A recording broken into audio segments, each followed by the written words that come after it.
Someone is going through something now that you cannot explain, and by every standard you cannot explain. Every time you pray, it looks like what happens is, God, where are we going now? People ask you, why did you come to Lagos? You say, I'm not even sure. Was it, I think I was coming to check somebody and just cry my heart. That's how I got here. Oh, the Lord says favor. Listen to me. I'm inspiring you. Men will laugh at you, but tomorrow the sun, the moon, and 11 stars must bow. You don't look like it now. Sometimes they will call you and say you are a useless child.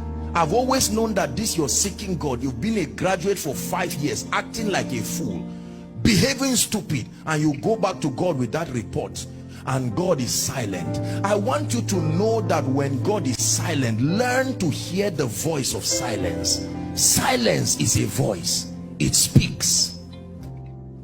When God is silent, he's saying something. Are we together now? That's my inspiration. We walk by faith.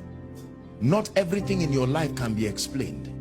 And if you allow carnal men to help you interpret your life, they will take you out of Egypt to go and meet your father, which will look like a testimony, but then you would have aborted the throne. If someone wanted to help Joseph, will he help him to meet Pharaoh? No. If someone wanted to help Joseph, he would try to smuggle him out back to Jacob, and Jacob will say, thank you, you've given me my son, but Israel will die, Jacob will die, the covenant will never work. Beware of those who love you too much to allow you get to the place of destiny. There are people who love you too much.